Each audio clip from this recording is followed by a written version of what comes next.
Hello everyone, especially to our FEDUC students. Today we're going to be learning on the different legalities when it comes to Philippine educational system. What we're going to present here are the different legal bases as well as different laws, DepEd orders, and ordinances related to the present educational system and its practices. So you're going to cite the different laws and also discuss it afterwards.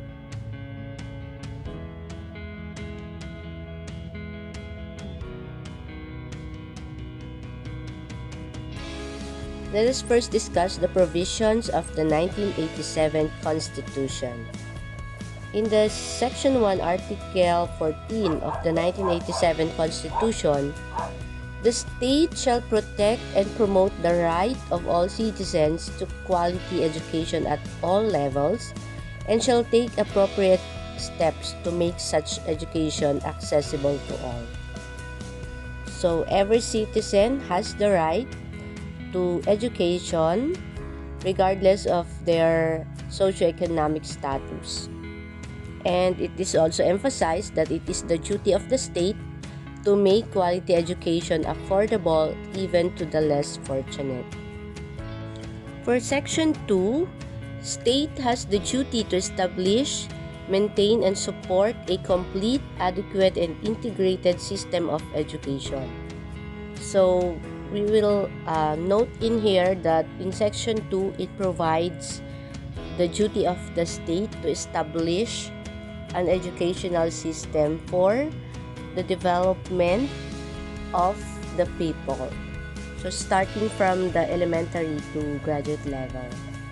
Also in Section 2, we can read the mandate of the state to maintain a free public education in elementary and high school.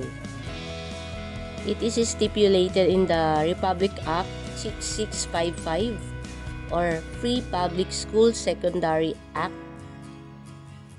or Secondary Education Act of 1988 that all public secondary schools shall no longer collect tuition fees from their students. So now they are nationalized and there are no more barangay high school, municipal high school, provincial high schools. So most of our schools today are having the names of a national high school. Also, the Section 2 reiterate the program of the government in line with the scholarship program and student loan programs. We have here the Selected Ethnic Groups Educational Assistance Program, the Study Now Pay Later Plan, State Scholarship for Science, Arts, and Letters, and the Private Education Student Financial Assistance Program. So by virtue of RA 6728, it has provided financial assistance to students and teachers in the private sector since 1989. So aside from that, the Constitution also offers non-formal, informal, indigenous learning, special education, adult education, and we have the optional religious instruction. So all public schools are under state control, and the state, through the Department of Education, Culture, and Sports, text before, has the power to prescribe the curriculum, textbook, and other measures. The Section 4 states that no educational institution shall be based exclusively for aliens, and no group of aliens shall comprise more than 1/3 of the enrollment of any school. Aliens, they are the foreign students. Also, the tax exemptions in Article 14, Section 4. All assets that are exclusively used for educational purposes shall be exempt from taxes and duties. We also have the academic freedom in Section 5 that shall be enjoyed in all institutions of higher learning or at the tertiary level. Also, we have the right of citizens to a profession. Profession means a course of study subject to fair, reasonable, and equitable admission and academic requirements. Also, the right of teachers to professional growth. The state is mandated by the Constitution to enhance the right of teachers to academic advancement. And that extensive and comprehensive pre-service and in-service training, as well as other incentives and emoluments, are further explained in Republic Act 4670. In Section 5, it is also mandated that the state shall assign the highest budgetary allocation to education. So the purpose is to attract and retain its rightful share of best available talents through adequate remuneration and other means of job satisfaction and fulfillment. But I'm not sure if that is still applicable today, that the salary of teachers are really adequate and enough, that some of the teachers are going abroad to teach to get a higher salary. That is why there are proposals in the Congress to increase the salary of teachers. So I hope that will be approved in the future. But one thing for sure now is that there is an increase in the allowance of teachers from 1,500 to 5,000. And then it was also increased during the term of President Aquino Noynoy. If you're familiar with the SSL or the Salary Standardization Law, wherein there are 4 tranches of salary increase in the government employees. So next year would be the 3rd tranche of salary increase.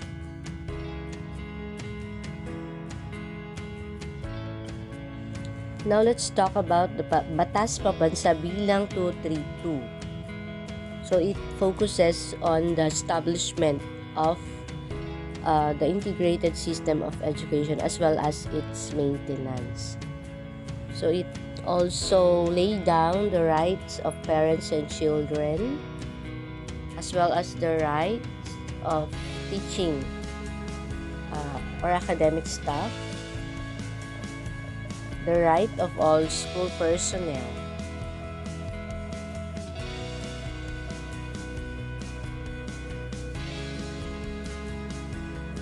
It also details the rights of administrators in schools,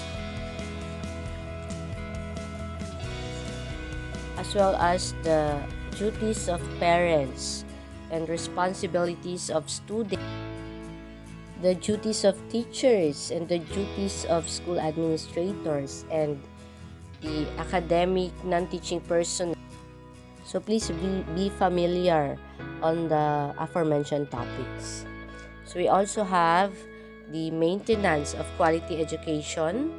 So especially in the higher educational institutions, they have the accreditation.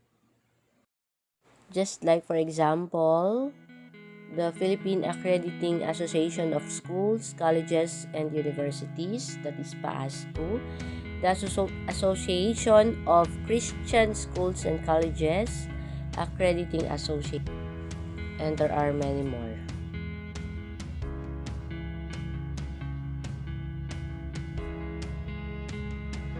We have now the other legal basis. We have this Act number 74. It contains the establishment of Department of Public Instruction, headed by General Superintendent. Also, the division of archipelago into school division. The use of English as medium of instruction, optional religious instruction in all public schools, and the establishment of trade schools in Manila, like Philippine College of Arts and Trades, Philippine Normal University, what else? Philippine Normal School, Technological University of the Philippines. Act number 1870, the founding of the University of the Philippines. And we have the Act number 2706, or the Private School Law. It was amended by Commonwealth Act number 108.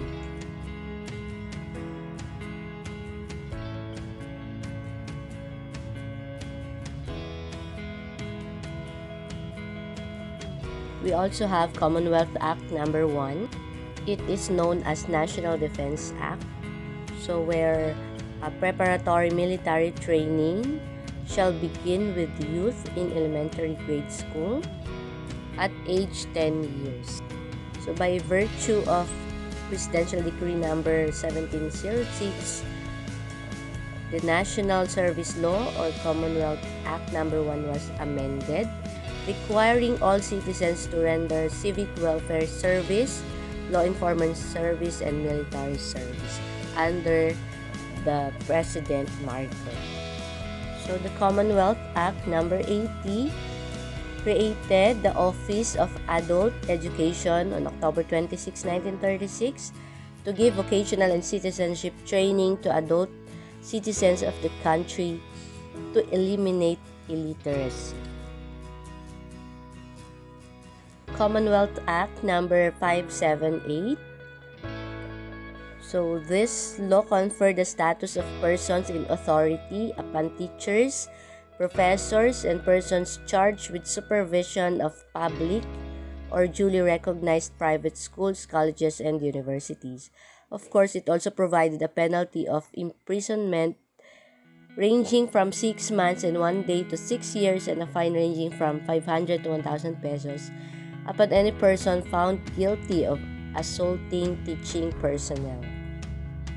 Also, the Commonwealth Act number 586, known as Education Act of 1940, where there is a reduction in the number of years for elementary.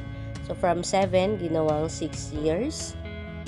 School entrance to 7 years old. Compulsory attendance for all grade level, or for all children enrolled in grade 1. Also, the introduction of double single session, where a big class is divided into 2 in the morning and afternoon. Commonwealth Act number 589. So it talks about the ceremony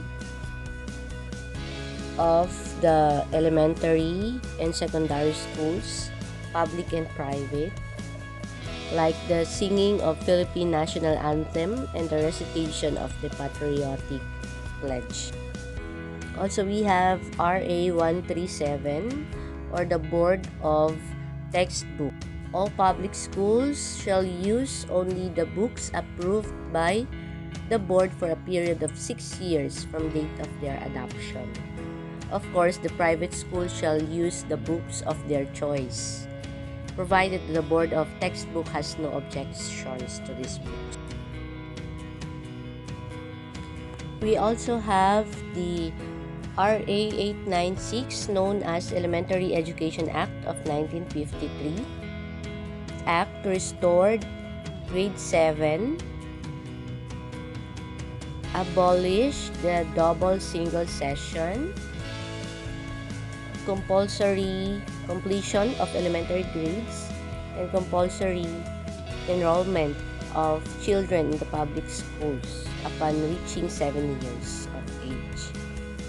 The RA 1124 created the Board of National Education. So they are tasked to formulate general education policies and direct the educational interest of the nations. It was later renamed National Board of Education through PD number 1.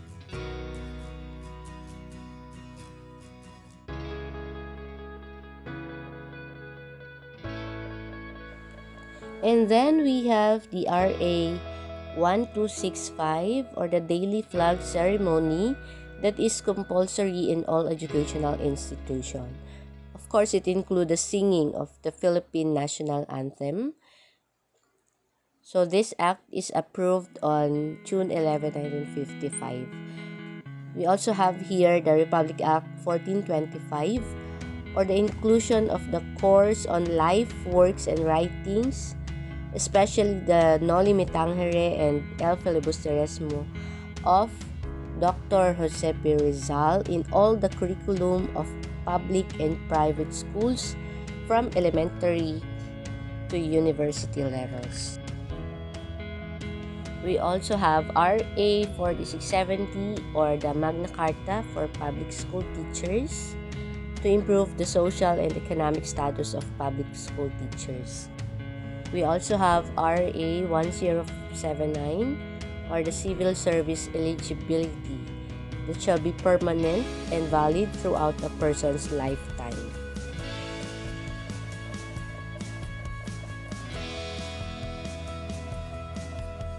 Then we have the RA 6655, or the Free Public Secondary Education Act of 1988, reiterating the no collection policy from students, and that non-payment shall not hinder a student from enrolling in school or graduating from his class. RA 6728, this is an act providing government assistance to students and teachers in private education.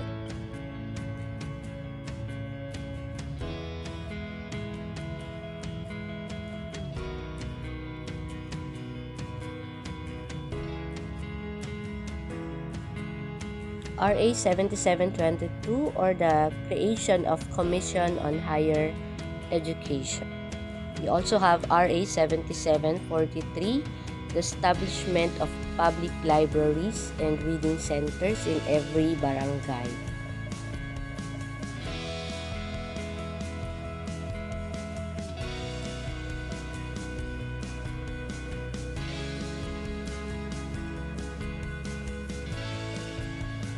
Also, we have RA 7784, or the act to strengthen teacher education by establishing centers of excellence, creating a teacher education council.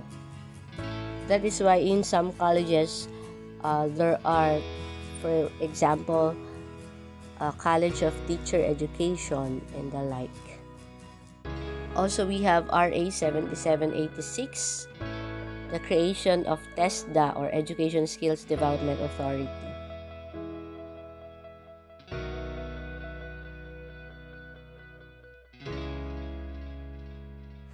Then we have here the RA 7836, or the Philippine Teachers Professionalization Act of 1994. It was the basis of the Professional Board Examination for Teachers, or PBET.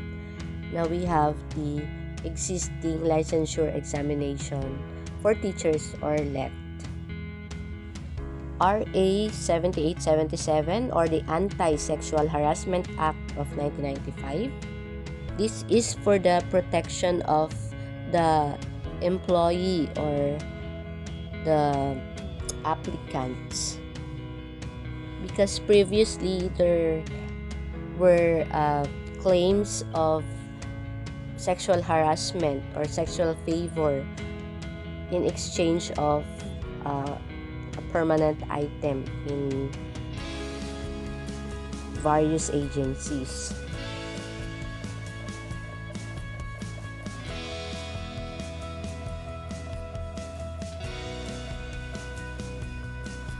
Also, we have the EO, or Executive Order 27, including courses or subjects on human rights, in school curricula, textbook, and other reading materials, and also in the qualifying examinations in government service.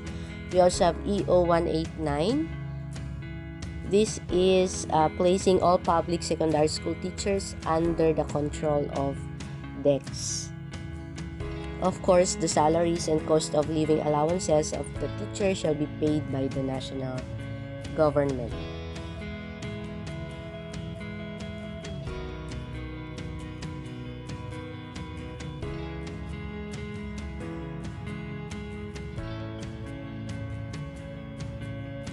Now we have Presidential Decree 6-A, or the Educational Development Decree of 1972.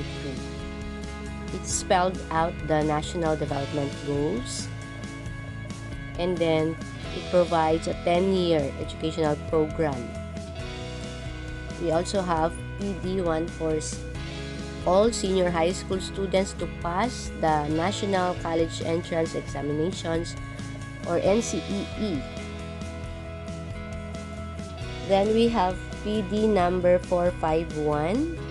This is the imposition of tuition and other school fees in all private educational institutions. PD 688, it gave the Civil Service Commission the power and authority to give the appropriate examination for all public school teachers.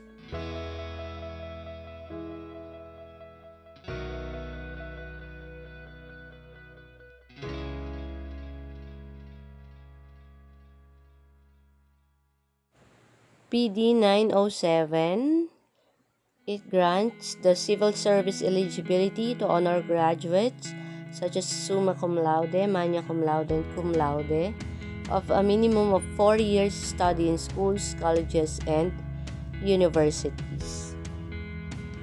PD 1006, all teachers were required to pass the PBET before they can be allowed to teach. PD 1139, it created the position of Undersecretary for Non-Formal Education.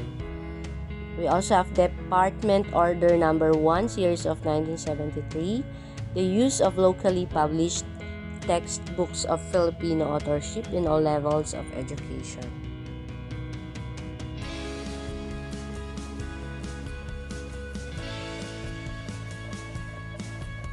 Department Order 25, Series of 1974, the implementation of bilingual education program. And then we have MEC Order 22, Series of 1978. All institutions of higher learning shall offer at least 6 units of Filipino in all their curricular programs.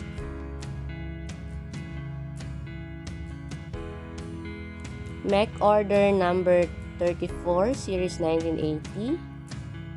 Those who will impede, obstruct, prevent, defeat the right and obligation of a teacher or professor to teach his or her subject, or the right of a student to attend his or her classes shall be subject to disciplinary actions.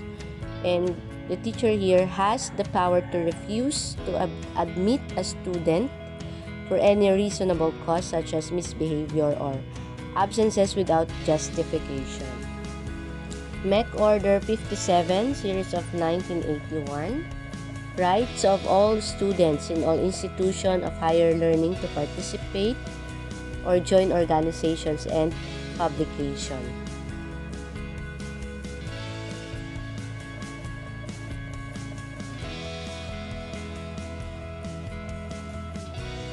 MEC Order 44, Series 1983. This is the revised procedure for determining honor pupils in the elementary grades. And for DEX Order 49, Series 1992, the selection of honor students in secondary schools. We have the valedictorian, salutatorian, and honorable mention. Provided that he or she has no grade lower than 80 in any subject during 3rd and 4th year.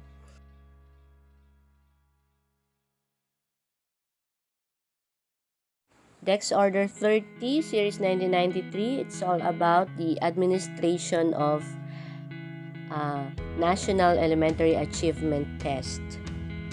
And Dex Order 38, Series 1994, it's National Secondary Assessment Test Administration. Of course, it's for the secondary students.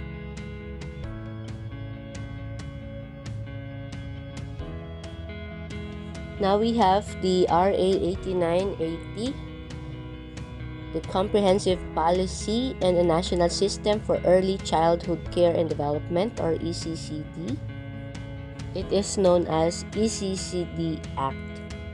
It promotes the right of children to survival, development, and special protection with full recognition of the nature of childhood and its special needs, and to support parents in their roles as primary giver or caregivers and as their children's first teachers. Then we have RA 10157, or the Kindergarten Education Act. So the state shall provide equal opportunities for children to avail accessible, mandatory, and compulsory kindergarten education to all.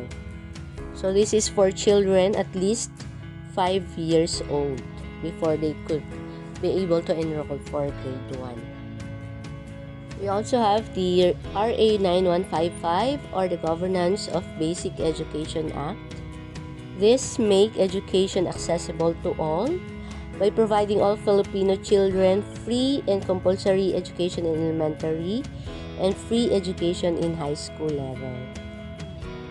This law provides the governance of basic education by setting the general directions for educational policies and standards, and of course establish authority, accountability, and responsibility for achieving higher learning outcomes. And of course, our present educational system is guided by RA 10533, or the K-12 program. Will also include the organizations to promote international cooperation and implementation of international agreements, just like the UNESCO or United Nations Educational, Scientific, and Cultural Organization. So it provides the education for all and also the child-friendly school system. I think these are already taken in your other courses or subjects in education subject.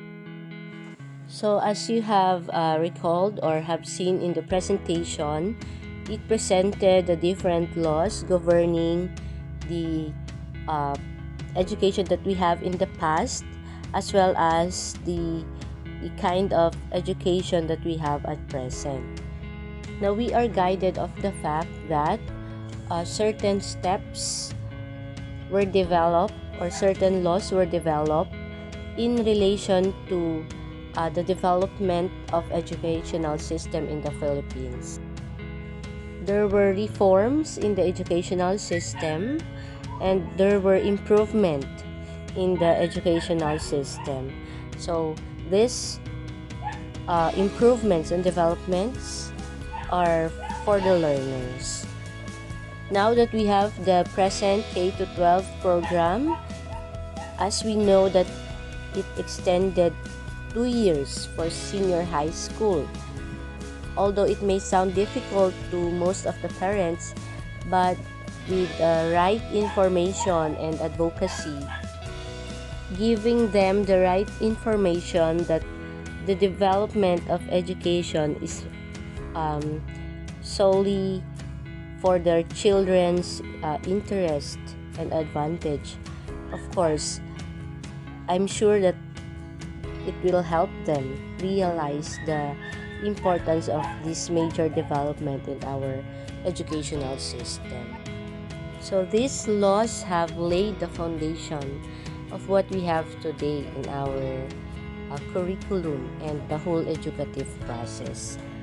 So actually, there are many laws that may be included in the foundations or legal foundations of education, but thinking that somehow some of those laws were already discussed in your other lessons. So what you need to do is to have a copy of the laws pertaining to education, because those will help you as you review and prepare for licensure examination for teachers.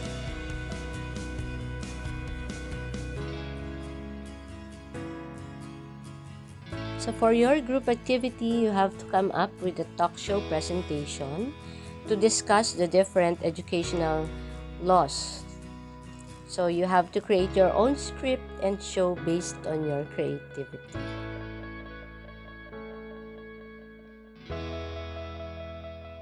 So that ends this presentation. I hope you learned from this video lesson. Thank you everyone for listening.